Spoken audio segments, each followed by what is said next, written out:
ভাই আছেন। জয়গুরু।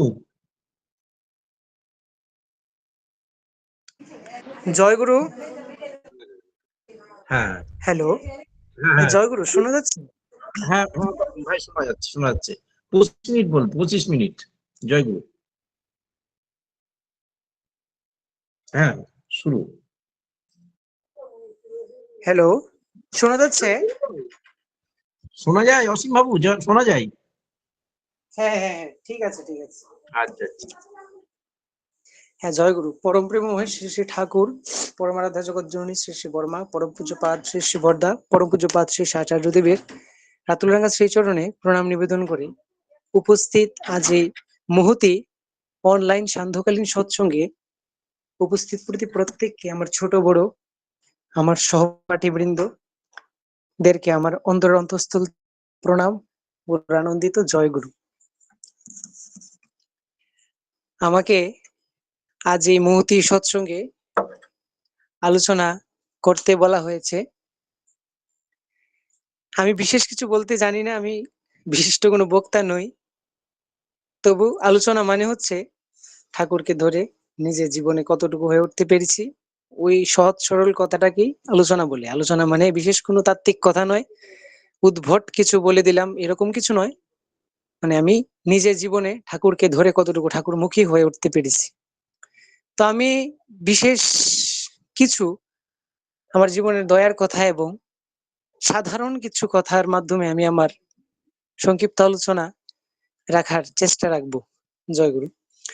আমরা প্রত্যেকেই ঠাকুরের জগতে এসছি, দীক্ষা নিয়েছি,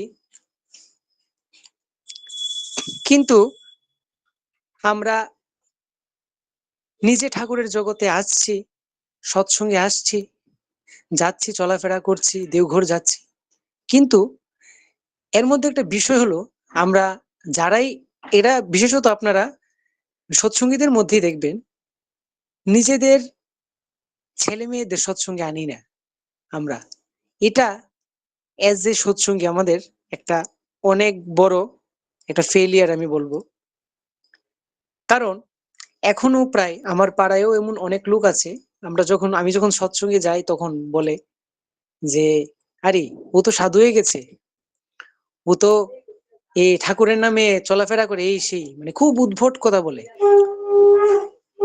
তো আমরা যারা প্রত্যেকে সৎসঙ্গে আছি, প্রত্যেকের মনে কোথাও না কোথাও এই ভাবটা অ্যাকচুয়ালি রয়ে গেছে যে সৎসঙ্গে গেলে মানুষ মানে সাধু হয়ে যায়, এরকম কিছু। তাই বিশেষ করে যাদের মনে এই প্রশ্নটা আছে, সৎসঙ্গী হোক নন সৎসঙ্গী হোক, ম্যাক্সিমাম লোকের ক্ষেত্রে আমি দেখেছি এই ভাবটা একটা থাকে। আর যেই ভাবের প্রতিফলন তারা দেখায় যখন ওনারা সৎসঙ্গে যান, উনি যান, ওনার ওয়াইফকে নিয়ে যান, মানে সিনিয়র পার্সন যারা আছে তারাই যান, ছোটদেরকে সৎসঙ্গে ইনভলভ করান না, ছোটদের নিয়ে সৎসঙ্গে যান না। কারণ কোথাও না কোথাও আমার মনে হয় তারা ওই ব্যাপারটা মানে মেনে চলে আর কি, যে সৎসঙ্গে গেলে মানুষ সাধু হয়ে যাবে। তো একদম বেসিক যেটা আমি যেটা করি, যখনই এরকম কোনো মানে প্রশ্ন আমার মনে আসে, তখন শুধু ঠাকুর এবং আচার্যদেব এবং অবিন্দার ছবিটার দিকে দেখি, আমি লক্ষ্য করি যে কোথাও কি ওদের সাধু লাগছে? ওনারা তো সৎসঙ্গ করছেন, দিন রাত না খেয়ে পড়ে আছেন দেওঘর, দিন রাত মানুষের জন্য কাজ করে বেড়াচ্ছেন। এখন বর্তমান যুগের মহাযজ্ঞ ডিপি ওয়ার্কস নিয়ে ওনারা পৃথিবী নাড়িয়ে দিচ্ছেন। তো ওনাদেরকে কোনোভাবে সাধু লাগে? ওনাদের কি সাধু মনে হয়?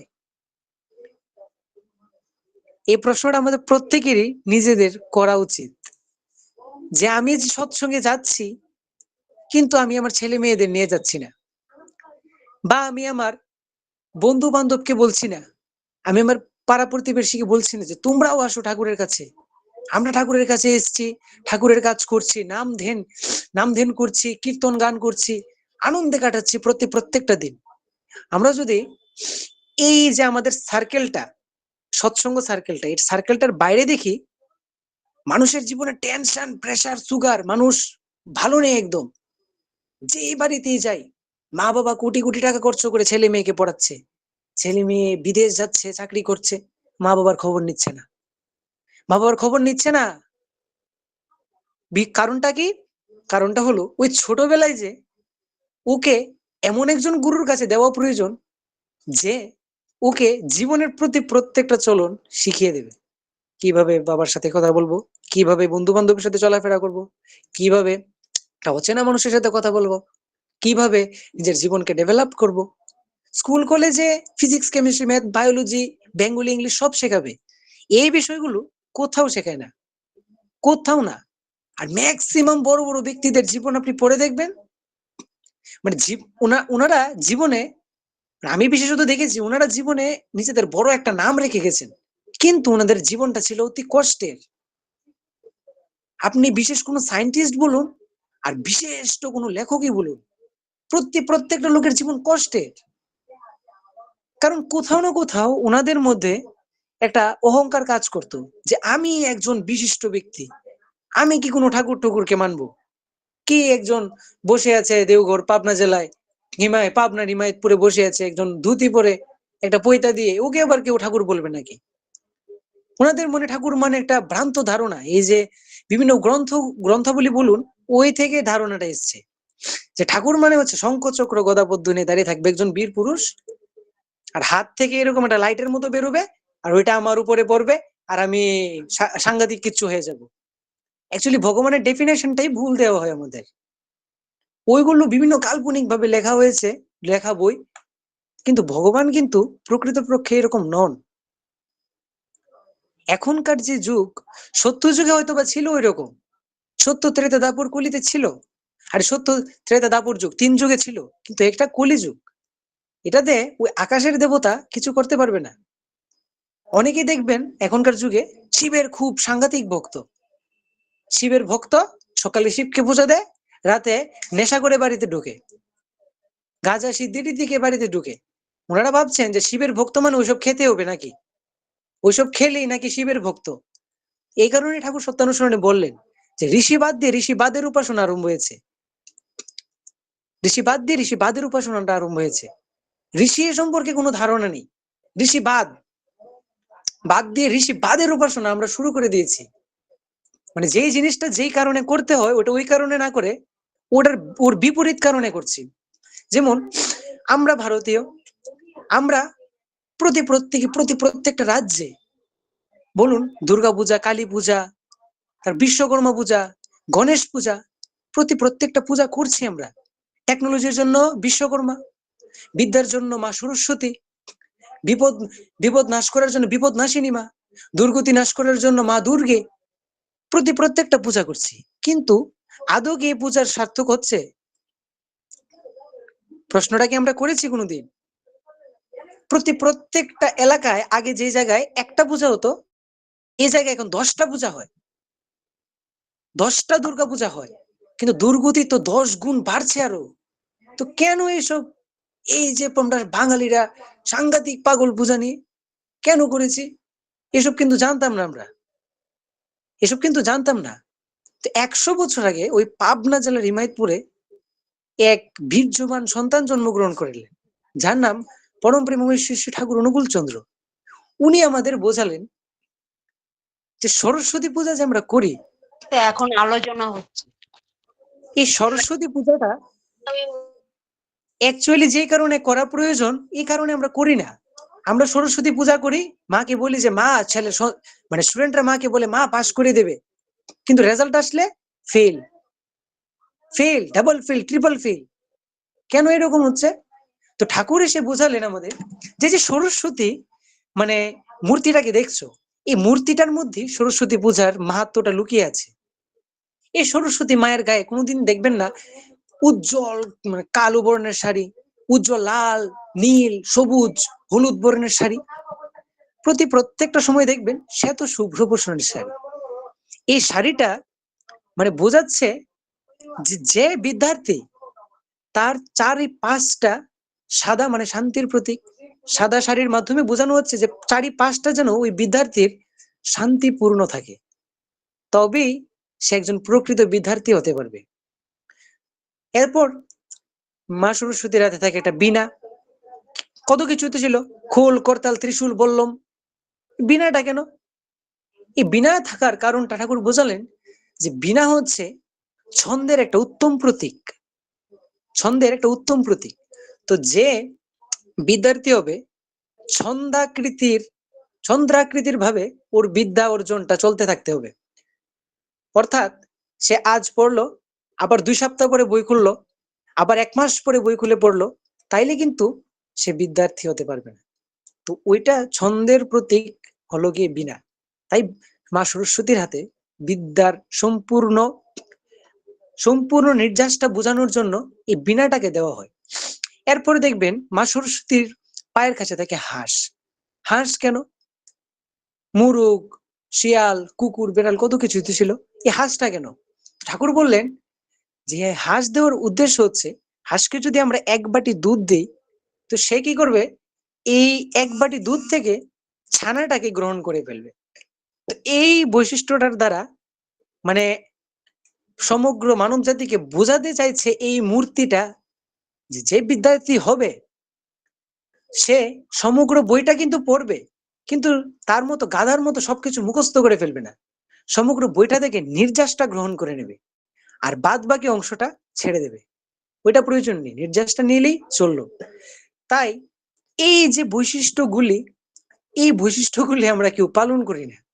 আমরা শুধু ভাবি যে মার চরণে অঞ্জলি দিলাম, খুব মন্ত্রতন্ত্র, কঠিন মন্ত্রতন্ত্র বললাম, বাস আমরা নাকি পাশ হয়ে যাব, বড় বিদ্যার্থী হয়ে যাব। আদৌ এরকম হয় না, এরকম হয় না। এসব গাঁজাগুড়ি, এসব কিছু হয় না।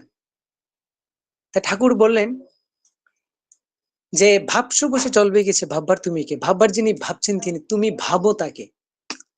তো তাকে ভাবতে হবে, আর তাকে ভাবনার এই কারণগুলি হলো একটা পন্থা, একটা পথ। এগুলো জানার মাধ্যমে আমরা তাকে ভাবতে পারবো। তাকে ভাবা মানে নিজের জীবনে আরো পারফেক্ট হওয়া। তো এই যে বৈশিষ্ট্যতা সরস্বতী মূর্তির, কয়জন পালন করি আমরা?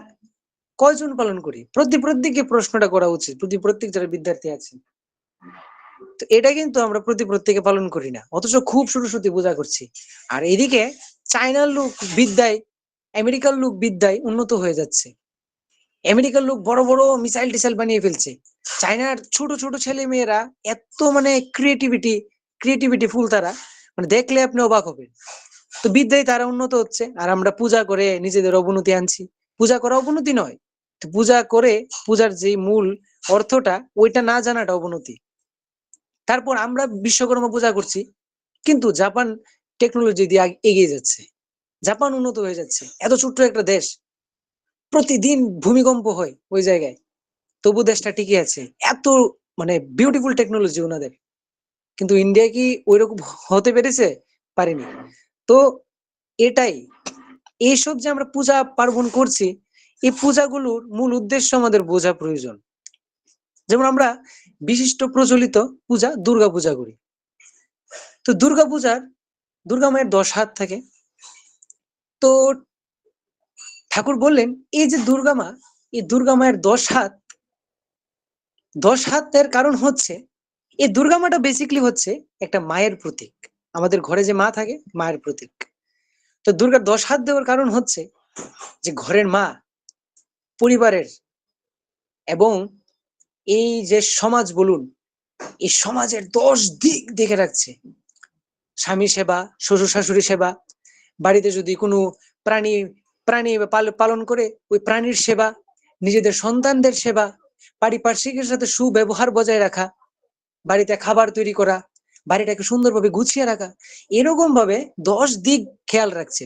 তো দুর্গাপূজা করে যদি আমরা ঘরের মায়ের প্রতি আমাদের ভালোবাসাটা অটুট না হলো, তো দুর্গাপূজার কোনো মানে নেই, কোনো মানে নেই দুর্গাপূজার। মায়ের প্রতি ভালোবাসাটা অটুট হতে হবে, তাইলে দুর্গাপূজার সার্থকতা। ঠাকুর বললেন এটা, এরপরে দুর্গাপূজার সার্থকতা। তো আমরা যতই এসব পূজা করি না কেন, যে এইসব পূজার মধ্যে হাজার হাজার কোটি কোটি টাকা উড়িয়ে মানে একদম নেশা টেশা করে ভোর হয়ে থাকি না কেন, কিন্তু যদি এই মূল জিনিসগুলো পালন না করি, তাহলে আমার জীবনে কোনো উন্নতি আসবে না, কোনো দিনই আসবে না। আর আমরা এই মূর্খের মতো এই জিনিসগুলোকে পালন না করে পিছন দিয়ে বকবো যে ঠাকুর আমার মঙ্গল করেনি, আমি তো ঠাকুরের প্রতিদিন ইষ্টপ্রীতি করি, প্রতিদিন এই করি, দুর্গা পূজা করি, কালী পূজা করি, সরস্বতী পূজা করি, লক্ষ্মী পূজা করি, কিন্তু ঠাকুর তো আমাকে ধন টন দেয়নি, আমার তো কোনো বিদ্যা হয়নি। তো এই প্রশ্নগুলো আমরা যখন মূর্খের মতো পূজা করব তখনই আসবে। যখন আমরা ঠাকুরের মতো ক্লেভার মাইন্ডেড হওয়ার চেষ্টা করব, যে কি কারণটা কি, কেন করব আমি দুর্গাপূজা, কেন করব সরস্বতী পূজা, এত হাজার হাজার টাকা খরচ করার কি প্রয়োজন, তো কারণটা যখন জানবো তখন হবে ওইটার সার্থকতা। এবং কারণটা জেনে যখন পালন করব, যদি পালন না করি আমাদের জীবনে এসব পূজা বৃথা। তো সর্বমোট দেখতে গেলে ঠাকুরের যে সমস্ত সৎসঙ্গ জগৎটা, এটা কিন্তু সায়েন্স বেসড, বিজ্ঞান ভিত্তিক। বিজ্ঞান ছাড়া একটা কথাও বলেনি ঠাকুর। ঠাকুর বললেন ধর্ম ছাড়া বিজ্ঞান হয় না, বিজ্ঞান ছাড়া ধর্ম হয় না। এক একটা একটা আরেকটারও পরিপূরক। ধর্মের মধ্যে বিজ্ঞান আছে, বিজ্ঞানের মধ্যে ধর্ম আছে। তো এটা আমাদের জানতে লাগবে। এবং প্রথম যেটা দিয়ে শুরু করেছিলাম, আমি ওই লাইন থেকে বিচ্যুত হয়ে যাচ্ছি। তো আমরা যারা সিনিয়ররা আছি, যারা দীর্ঘকাল সৎসঙ্গ করেছি, নিজেদের সন্তানদের সৎসঙ্গে আনি না, তো ওরাও কিন্তু ধীরে ধীরে ভ্রান্ত ধারণার মধ্যে ঢুকতে থাকবে আর বেরোতে পারবে না। আপনি যখন দীক্ষা নিতে বলবেন তখন ও দীক্ষা নেবে না, কারণ ছোটবেলা তো আপনি ওকে দীক্ষা দেওয়াননি। দীক্ষা নেওয়ার সময় এই ঋত্বিক দাদাকে মানা করেছেন যে না, ও দীক্ষা নেবে না, ও একটু বড় হোক, বুঝুক। সামনের দিন ও যখন নেশা করে বাড়িতে আসবে তখন কিন্তু আপনাকে জিজ্ঞেস করবে না ও, যে মা আমাকে আমার বন্ধু তো বলেছে এটা মানে নেশা করতে, আমি কি করতে পারি, জিজ্ঞেস করবে আপনাকে? করবে না। কিন্তু যখন দীক্ষার ব্যাপার হয় তখন ছেলে বা মেয়ে খুব মা ভক্ত বাবা ভক্ত, তখন এসে বলে মা আমাকে দীক্ষা নিতে বলেছে, মানে সাংঘাতিক কিছু হয়ে যাবে দীক্ষা নিলে, সাংঘাতিক কিছু হয়ে যাবে। তো এই যে বিভিন্ন জিনিসগুলা এতক্ষণ বললাম আমি, পূজার বিভিন্ন মাহাত্ম্যগুলো, এগুলো জানি না বলে আমাদের মনে একটা ক্লেশ জমে আছে, একটা অন্ধকার জমে আছে। এই অন্ধকার মানে নেগেটিভিটি। মানুষের বডিতে দুইটা চার্জ থাকে, নেগেটিভ চার্জ, পজিটিভ চার্জ। তো আমাদের মধ্যে নেগেটিভ চার্জ এত বেশি জমা হয়েছে যে আমরা বুঝতে পারছি দীক্ষা না আনে হলে আমার সন্তান অধপাতে যাবে, ঠাকুরের সাথে যুক্ত না করলে। কারণ সে বড় একজন বিদ্যার্থী হতে পারবে কিন্তু একজন ভালো মানুষ হতে পারবে না। আমাদের জীবনের উদ্দেশ্য হলো একটা ভালো সার্থক মানুষ হওয়া, not to be an big scientist, not to be big scientist. এটা আমাদের উদ্দেশ্য নয় যে বড় একজন বিজ্ঞানী হবো, বড় একজন লেখক হবো, এটা আমাদের উদ্দেশ্য নয়। আমাদের উদ্দেশ্য এটা সার্থক ভালো মানুষ হওয়া। ঠাকুর ওইটাই চাইতেন যে আমার ভক্তরা যখন রাস্তা দিয়ে হেঁটে যাবে তখন যেন মানুষ দূর থেকে বলে ওই যে সৎসঙ্গী যাচ্ছে। সৎসঙ্গী শব্দটাকে হাইলাইট করতে বললেন ঠাকুর আমাদের। কিভাবে হাইলাইট করব? জীবনে ঠাকুরের প্রতি প্রত্যেকটা কথা কাটায় কাটায় পালন করে কোনো ভুল থাকতে পারবে না কাজটার মধ্যে। যদি একটু ভুল থাকে আমরা কিন্তু হয়ে উঠতে পারবো না। আর ঠাকুরকে দুষবো যে ঠাকুর কাজ তো করেছি কিন্তু হয়নি, আমি তো এই পাইনি সেই পাইনি। আপনি মিলিয়ে দেখবেন আপনার কাছে কোথাও না কোথাও ভুল ছিল। কারণ ঠাকুর চিরন্তন সত্য, ঠাকুর চিরন্তন সত্য, ইউনিভার্সাল ট্রুথ। ঠাকুরের কথা কোনোদিন ভুল হতে পারে না। আপনারা দেখবেন যে কোনো কাজ এমন যদি কোনো সময় করে দেখেন যে ঠাকুরের এই কাজ করব, মানে শর্ত ভাবে আর কি, শর্ত থাকবে, শর্ত রেখে যখন কাজ করবেন তখন যদি না হয়, শর্তটা যদি পুরো না হয় তখন আপনি অ্যানালাইজ করে দেখবেন যে আপনার কাজে কোথাও না কোথাও ভুল ছিল। এজ এ সৎসঙ্গী আমাদের এটা উচিত নয়। ঠাকুরের সাথে হতে হবে আমাদের নিঃস্বার্থ ভালোবাসা। তুমি আমার পিতা, পরম পিতা, আমি যা করব তোমার নামে করব, যা কিছু হয়ে যাক, আমি মরি বাঁচি এটা আমার দেখার বিষয় না, তোমার দেখার বিষয়। তুমি আমাকে জন্ম দিয়েছো, তুমি আমাকে বাঁচিয়ে রাখবে। তো এই যে মেন্টালিটিটা, এটা প্রত্যেকটা ছেলে মেয়ের ভিতর ঢুকাতে হবে। কারণ তারা তো দীর্ঘকাল ধরে তারা এই সরস্বতী পূজা করে এসছে, সরস্বতী পূজার মাহাত্ম্য না জেনে। তো এই যে বিষয়গুলো, এইগুলি কিন্তু আমরা বলি ধর্মীয় বিষয়, কিন্তু অ্যাকচুয়ালি না জেনে কোনো পূজা করাটা কিন্তু একটা অধর্মীয় বিষয়। এটা ধর্মটাকে মানে এটা মানে মানে সিগনিফাই করতে পারে না, ব্যাখ্যা করতে পারে না। যার কারণে আমাদের মধ্যে এতগুলো ঢুকেছে।